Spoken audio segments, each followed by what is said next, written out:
Hello and welcome to Illiterate-ly. My name is Gina and today we are doing bonus chapters. Yay! This is... I'm Belle, and I'm the other part of the duo. Yeah!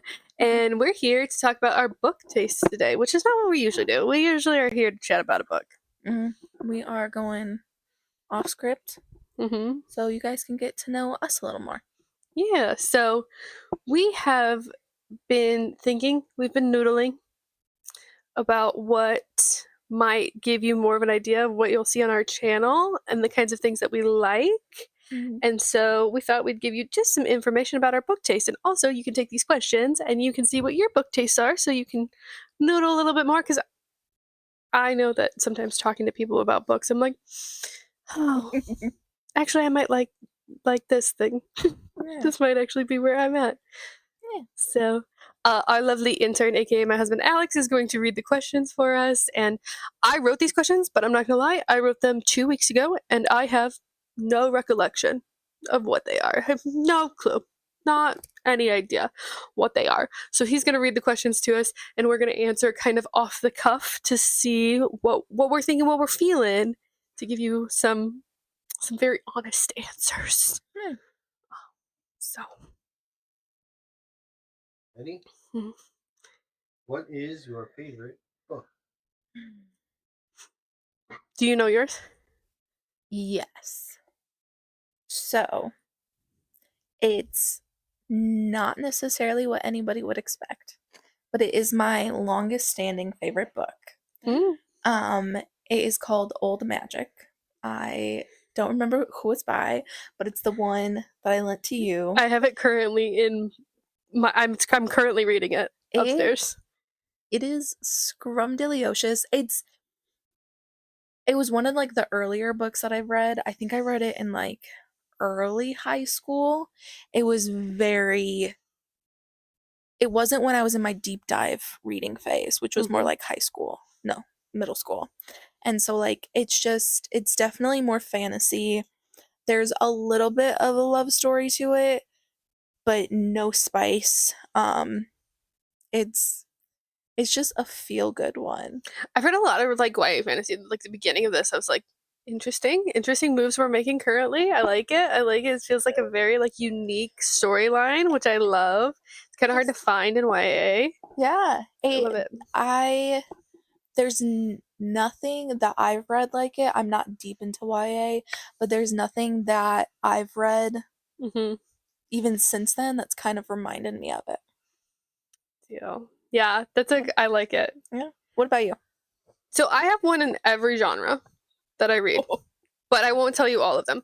My like top tier like favorite book is a very controversial one, and I get why people don't like it because it's not exactly what they're expecting. My favorite book of all time is Mexican Gothic by Sylvia Morano Garcia. We met her and I lost my ever-loving mind. I met Sylvia. She's so cool. She's amazing. She's wonderful. Her other book, Gods of Jade and Shadow, is one of my other all-time favorite books. Love that. But Mexican Gothic holds a special place in my heart. It's amazing. It's the only horror book I've ever read. And it's a Gothic horror, and it's so whimsical and weird. It takes place in the 1950s in Mexico, and there's a girl who goes and tries and saves her sister from like this weird marriage. It's so good. It's so good. It takes twists and turns that you would never expect. It was a horror book, but it wasn't too scary. Like I didn't feel uncomfy. Loved it so much. Amazing. I recommend everybody to read it, but a lot of people don't like it because it's not the horror you would expect. So like actual horror readers are like, what is this? And I'm like, a masterpiece. It's a masterpiece. Is it more like psychological horror or? It's more like fantasy horror. Okay. So it's more like, and it's very like biological horror, like not gory, but like nature and like stuff like that. And like there's a haunted house involved. Okay. It's very interesting. It's so cool. There's so many twists and turns. I cannot do it justice even like talking about it. I've read it a couple times. I love it so much. But if I go YA, so my favorite YA is a surprising one, and I don't think people talk about it very often. It's called Four Dead Queens by Astrid Schultz or Schultes? No, Schultz. I will put the name on the screen. I forget her. I can't say her last name because I'm an idiot. But it's so good. It's sapphic, I want to say. Okay. Sapphic. And so good. So good. The romance plot is not the main thoroughfare, but it's a standalone. And I loved it so much. It was so awesome. It's been a hot minute since I read it. But I do just like one of those feelings where it's like, oh, every time I think about it, I'm like, that was such a good book. It was so good. It was so good. But what you can't see is up there, I have all of my 5-star reads, all of my like favorites. So like The Giver by Lois Lowry is one of my favorites as well. So yeah, but The Mexican Gothic by Sylvia Morano Garcia is like one of my top tier favorites. Will forever be. Mm-hmm. What is a popular book you will never read? Oh, this one's easy for me. You go first. Mine is Lights Out, which is the like stalker romance or whatever that Eddie everybody's into, where he's like a masked person. His fucking name's Josh. I'll never read it. Never read it. I get that. I can never do anybody named Josh. I apologize to anybody named Josh. I had an ex-boyfriend named Josh. It was a really bad situation. Will never ever read. And couple that with it being a stalker triggers me so bad. Could never ever ever ever ever, ever read that. Will never ever ever ever, ever read that. I also like. I hear it's funny, which is like cool, and I'd love to read. Like I hear her writing style is really funny, which I would love to read because I like humorous books. I don't know how I feel about reading stalker books. Yeah. Like, I want to read Bertrand Blackbird to see kind of how I feel about that, like, that into that genre of, like, really, like, dark fantasy, Or dark fantasy, dark romance. Because I see it more in fantasy, and it makes a little bit more sense in those realms, but, like, this is more contemporary, and I don't know that I've delved into that other than, like, mafia romances. Yeah. Which is like a weird special place in my heart because I'm fucking Italian. There's more than just the Italian mafia. I'm aware. Do I read them? No. Yeah. This one might be problematic. Oh. Not problematic. It just I don't know if I would ever read more than like the whole Court of Frozen. A Court of Thorns and Roses? Yeah. Beyond that series, Not interested? no. I don't think that that's as problematic as you think it is. Yeah, and problematic wasn't the right word. Just I think it unpopular. is. Yeah, I think it's unpopular for like the fans of Sarah. Yeah. I like Sarah J. Maas, but I have a special place in my heart for Sarah J. Maas only because A Court of Thorns and Roses got me into fantasy romance as a genre, and which I have found significantly better. I can acknowledge that it's not great, but I've found significantly better since then. Yeah. And it has and because it got me back into reading when I was in college and really, really struggling, but like, I don't think, like, I've never read the Throne of Glass series. Shock horror. Never read the Throne of Glass series. It's 8 fucking books. Yeah, I can't do that. You don't really do series. I do not at all. And the 8 books is like a lot. Yeah. I own it, and I want to read it this year, but it's a lot. It's scary. It's partially, I don't like the feeling of like at the end, it's over. Or you can just pull a page out of my book and never read the last book, and then it's never over. That hurts. Never over. I just don't read the last book, and then it's never over. And then you just have to keep rereading the series because you forget what the fuck's happened in the whole thing. So you just have to keep rereading the series until you get the last book, and then you don't read that because you're like, I just read all those books. I don't know that I could read this one. But I need closure. I like closure. You're more emotionally stable than I am. Facts. Can't even deny that one.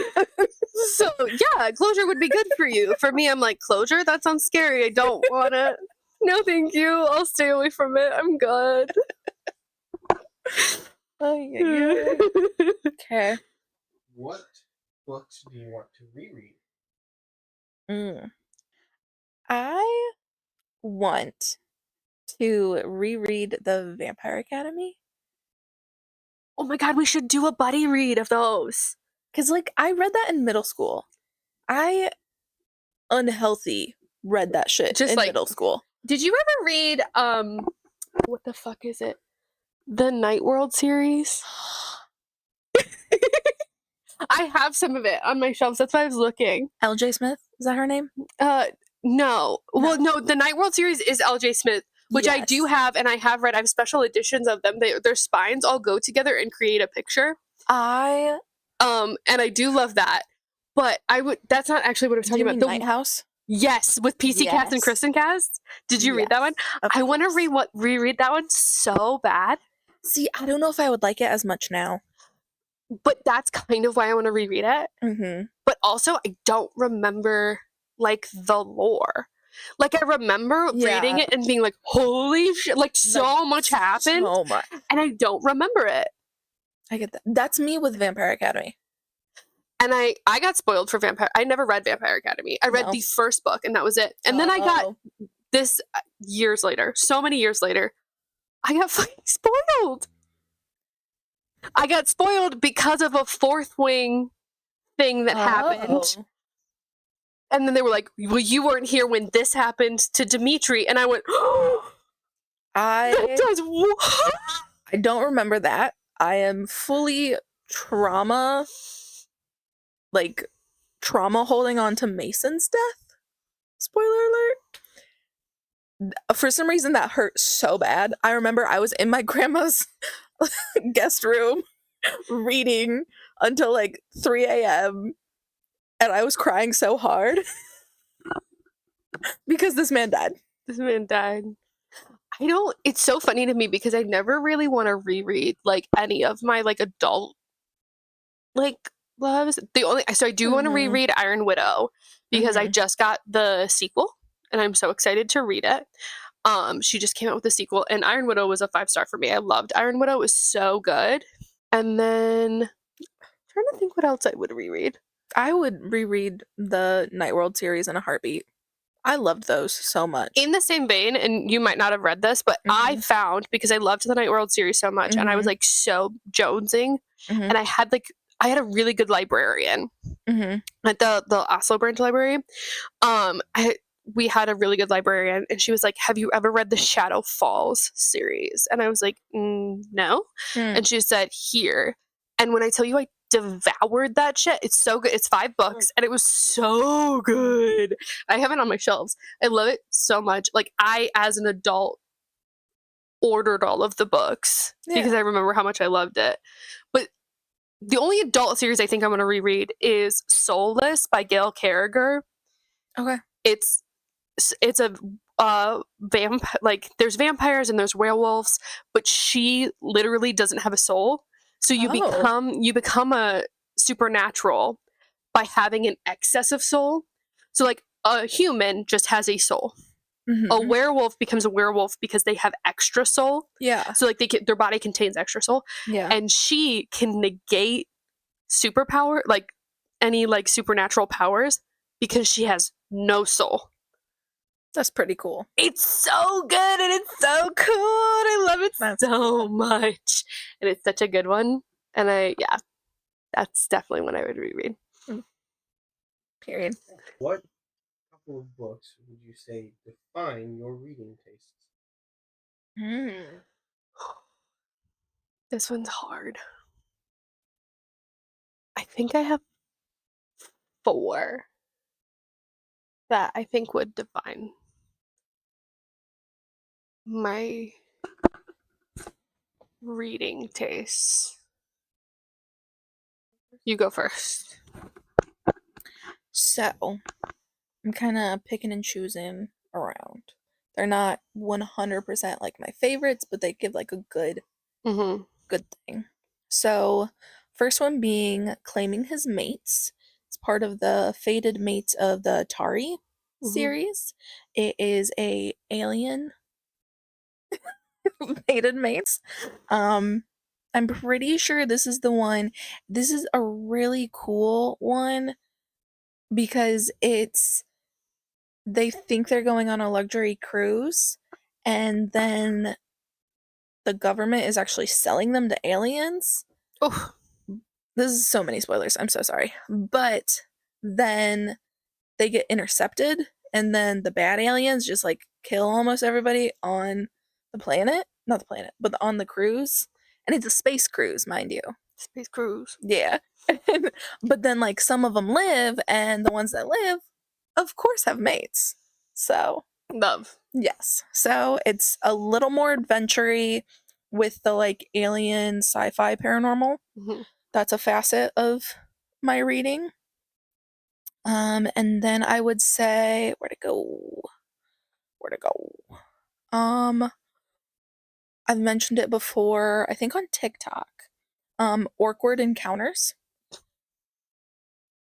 Love orcs. Don't know why. They Always love orcs. they Any just- orc, she's in. I really am. But it's also a like a reverse harem. Yeah. And so like mm-hmm. I like reverse harems. I like MMFs. Any even like more than 3. Yeah. You know, why not? But I like that it has more of like a magical component to it. Mm-hmm.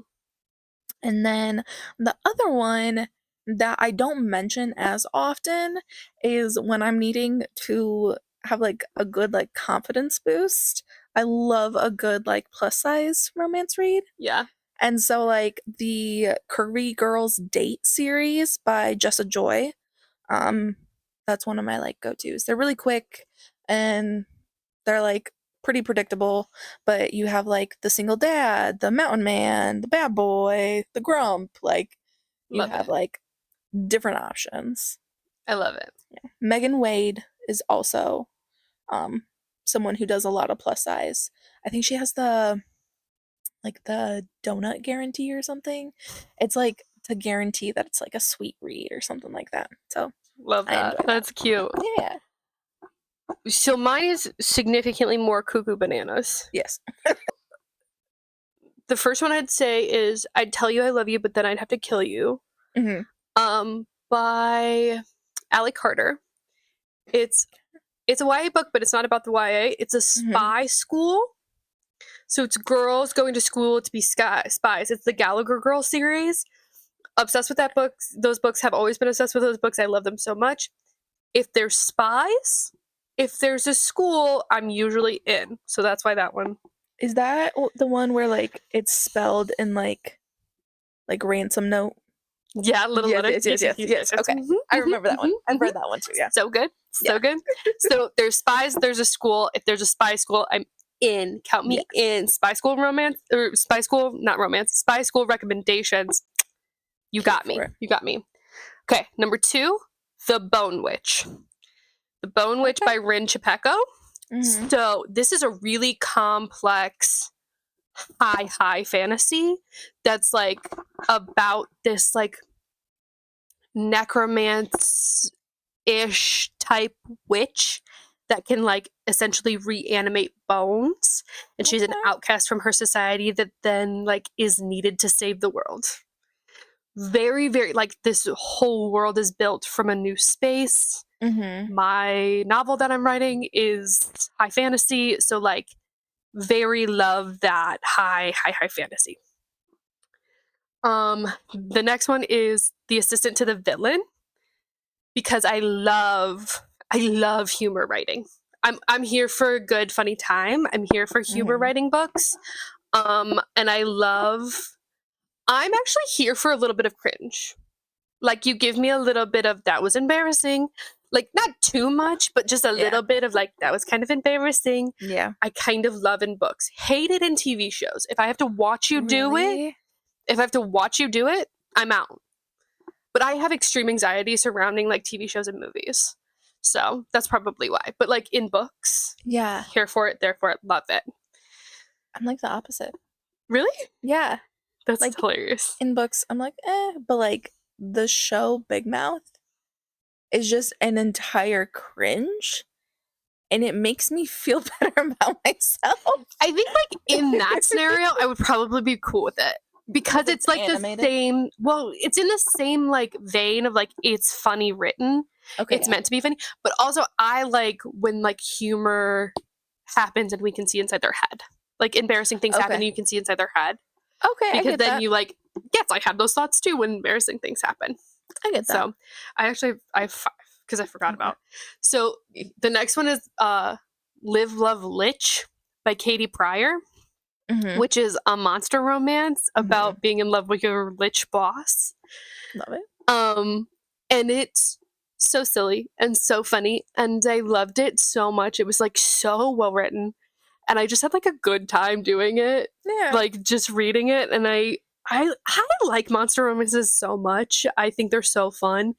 And I also really just like the idea. I like putting monsters in normal circumstances.